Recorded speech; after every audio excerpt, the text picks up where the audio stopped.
Hi friends, movie start होती है और हम एक लड़की को देखते हैं।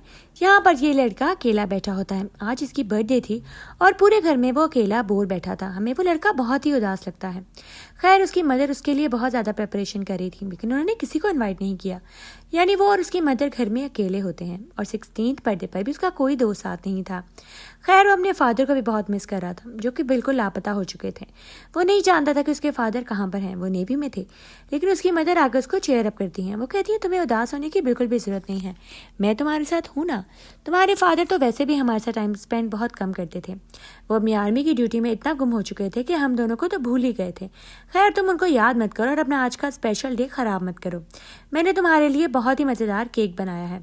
खैर, वो जानता था कि उसकी मदर कभी भी उसके लिए कुछ नहीं करती। वो जो भी करती हैं, उनको जो अब खुद पसंद होता है वही करती हैं। वो लड़का बहुत ही उदास लग रहा था। उसकी मदर स्मोकिंग कर रही होती हैं और साथ ही उसको लेक्चर दे रही होती हैं कि तुम्हें किसी दोस्त की ज़रूरत नहीं है, मैं हूँ ना, तुम्हारी सबसे अच्छी दोस्त। लेकिन यहाँ पे वो लड़का बहुत ही ज़्यादा फ्रस्ट्रेटेड और उदास था, क्योंकि वो जानता था कि मेरी मदर मुझे किसी से बात नहीं करने देती, ना किसी को दोस्त बनाने देती हैं। और उसका फादर, जिसके साथ उसका सबसे ज़्यादा प्यार था और जिसको तवज्जो देते थे, प्यार देते थे, वो अब यहाँ पर नहीं थे। काफ़ी देर से लापता थे। वो नहीं जानता था कि वो मर चुके हैं या जिंदा है, क्योंकि वो आर्मी में थे और वो वापस आए या नहीं आए, वो उसके बारे में कुछ भी नहीं जान पा रहा था। उसकी मदर उसको कुछ सच बताती ही नहीं थी। ना उसको अपनी माँ की बातों पर एतबार था और ना वो उनको एक अच्छी माँ समझता था।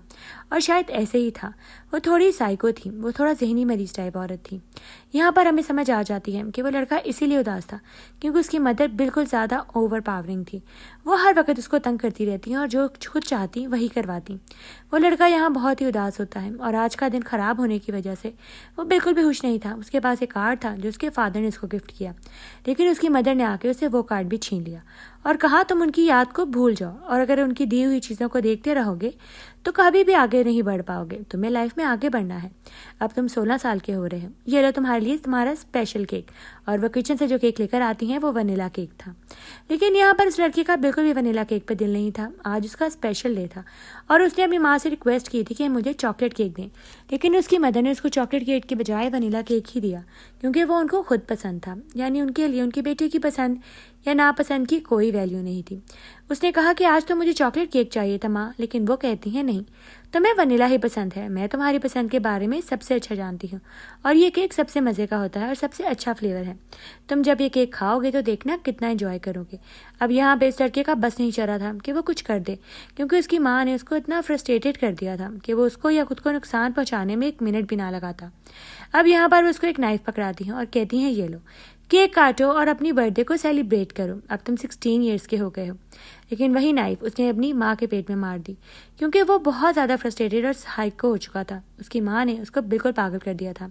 यहाँ पे उसने अपनी माँ को मार दिया और अब वो होश में आया, क्योंकि उसको समझ नहीं आई थी कि पहले वो कर क्या रहा था। वो उनसे बहुत ही ज़्यादा नफरत करता था और ये नफरत में आके ही उसने ये स्टेप उठाया। उसके बाप के बारे में भी बुरा भला बोलती थी और उसको भी कि तुम भी अपने बाप की तरह नालायक हो और मैं सबसे समझदार। खैर, अब जो भी था, उसने अपनी माँ को मार दिया। अब वो सोच रहा था कि वो क्या करे और वो उनकी बॉडी को घसीटता हुआ बाहर गार्डन में ले आया, क्योंकि वो जानता था कि उसके फादर के जाने के बाद उसकी माँ ने गार्डन को सजाया, क्योंकि उसके फादर को गार्डन्स बिल्कुल पसंद नहीं थे। अब यहाँ पर गार्डन से जाने के बाद वो यहाँ पर रोज़ फूल देखने आती थी और वो लड़का अपनी माँ की डेड बॉडी गार्डन में ही ले आता है, क्योंकि वो समझ गया था कि यहीं पर खोद कर मुझे अपनी माँ को दफनाना पड़ेगा, वरना अगर किसी को पता चल गया तो मैं मुसीबत में आ जाऊँगा। खैर, यहाँ पे उसकी माँ के रोजेस लगे हुए थे और यहाँ पर वो ढूंढता है कोई चीज़ जिससे वो मिट्टी को खोदे। अंदर जाके वो शॉवल ढूंढता है जो कि उसके गिराज में था। गिराज की जाके लाइट ऑन की और यहाँ पर उसे पड़ा हुआ शॉवल नजर आया जो ज़मीन पर ही पड़ा था। यहाँ पर शॉवल को बाहर लेकर आके उसने फटाफट ज़मीन को खोदना शुरू किया। उसने ये काम ख़त्म करना था इससे पहले यहाँ पर कोई आ जाए और उसको कोई पकड़ ले। खैर, उसकी माँ की डेड बॉडी उसके पास ही पड़ी होती है। शाम हो रही होती है और यहाँ पर वो फुल स्पीड से शावल से खोद रहा था ताकि वो फटाफट खोदे और अपनी माँ की डेड बॉडी को उसके अंदर छुपा दे, ताकि किसी को भी कानो कान खबर ना हो कि उसने आखिर यहाँ पर क्या किया है।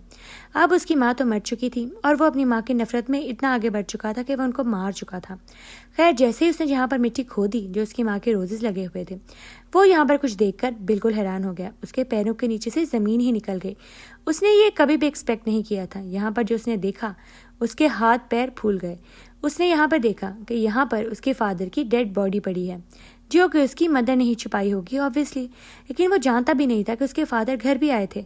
उसकी माँ ने कहा था कि वो कभी घर नहीं आए वापस। और यहाँ पर अपने फादर की डेड बॉडी देखकर वो बहुत ही ज़्यादा परेशान और उदास हो जाता है। उसको समझ नहीं आती कि आखिर उसकी माँ ने उसके फादर को यहाँ पर क्यों दफनाया और उसको कभी सच क्यों नहीं बताया। लेकिन जो उन्होंने खुद किया था उनके साथ भी वही हुआ। जब उन्होंने किसी और के साथ गलत किया तो उनके साथ कैसे अच्छा हो सकता था। आखिर उस लड़के ने अपनी 16वीं सालगिरह वाले दिन अपनी मदर के साथ साथ अपने फादर को भी खो दिया था। इस चीज़ का उसको बहुत दुख था और ये वाली बर्थडे वो हमेशा याद रखने वाला था। वो बहुत तकलीफ में चीखता है और अपने आप को सोच नहीं पाता कि अब वो इसकी ज़िंदगी कैसे गुजारेगा। लेकिन खैर, जो होना था हो चुका। यहीं पर मूवी ख़त्म हो जाती है। Vanilla cake.